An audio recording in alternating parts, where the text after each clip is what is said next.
What's going on, everybody? Yeah. Welcome back to another episode of Gaming with the Bros Cast. A very special episode. We are recording the spoiler cast for A Plague Tale Requiem.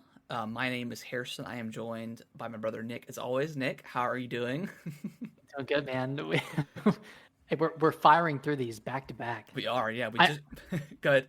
I mean, this is the first one Yeah, that this we've is recorded so brand far. new, live from. Yeah, we just got done recording Xenoblade 3, so like you just said, Nick, this is going to be way less complicated of story because it's pretty straightforward. Yeah. So yeah, again, if this is a spoiler cast for A Plague Tale, so if you have not played, really either Plague Tale games, I highly recommend it because they are truly amazing games and great experiences. And A Plague Tale's on Game Pass right now. Requiem is, It is. so check it out.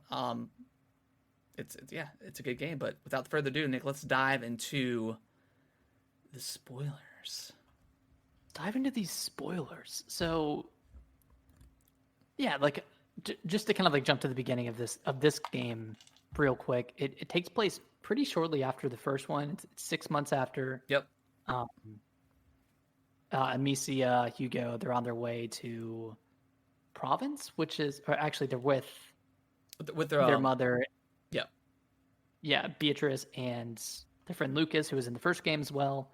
But you're going to get some help for Hugo, Yep. and you get to that city, and of course, like every other city you get to in this game, it shortly Yeah. goes to hell. You do your nice little walkthrough with Hugo, and he's all giddy, and then He's having a great time. yeah, everything goes to hell, and you backtrack, and everything's dark, and you fall into a pit of. Turns out that the plague has hit the city, and it's just kind of being walled off at the moment. Yep. And yeah, it's where your adventure starts.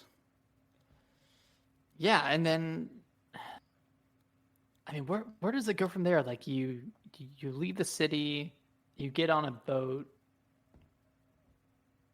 and then you get split up with your mom and with Lucas, and it's just you and You you and and Hugo. yeah, yeah. So the whole like so.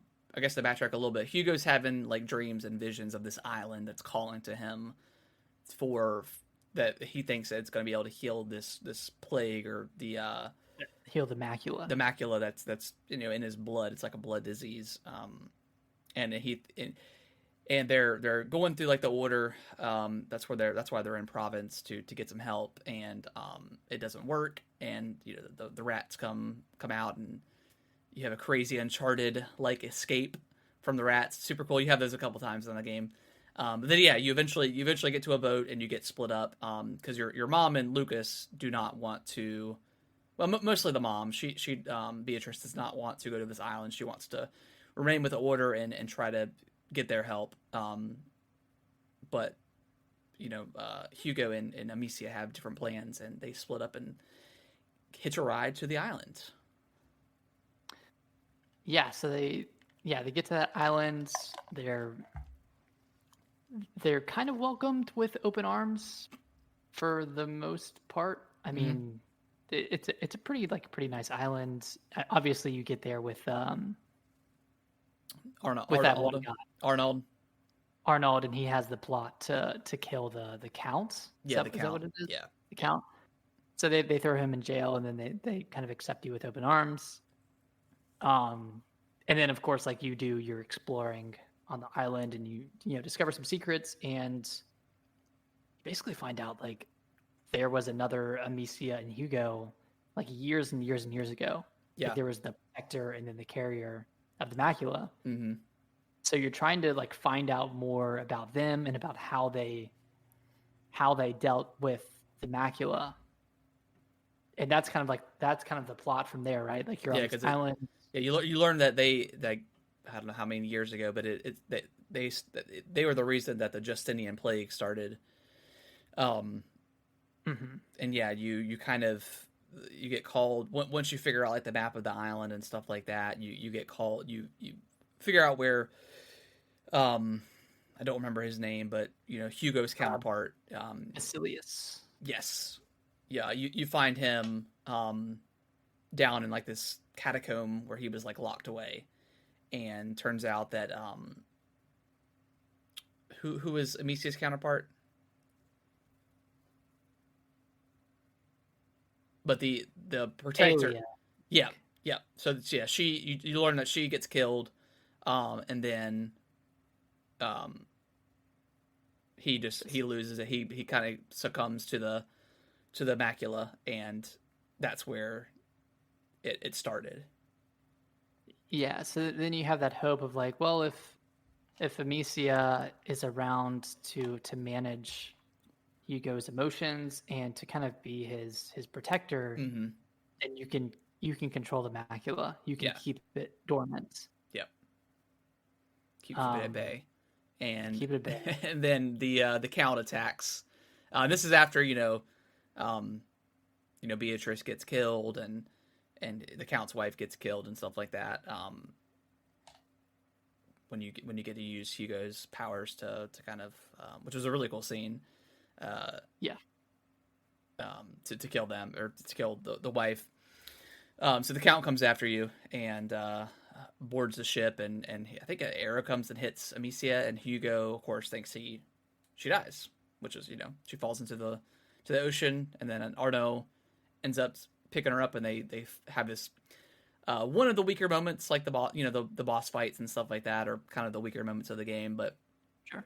then all of a sudden there's a black explosion, I guess, in the background while you're fighting. He's giving himself over to the macula, essentially. Yeah, because he thinks Amicia is dead.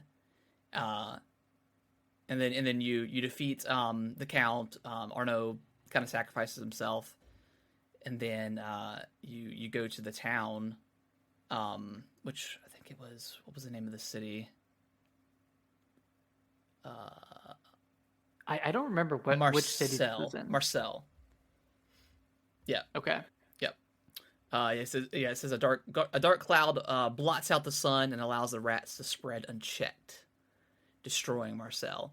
So yeah, you make your way to Marcel, and then there's this really awesome like flamethrower scene where the rats just come, like just millions and millions and millions of rats are chasing you. Yeah, and then you kind of wake up, and you see where like the heart is, where Hugo is, and you kind of make your way there.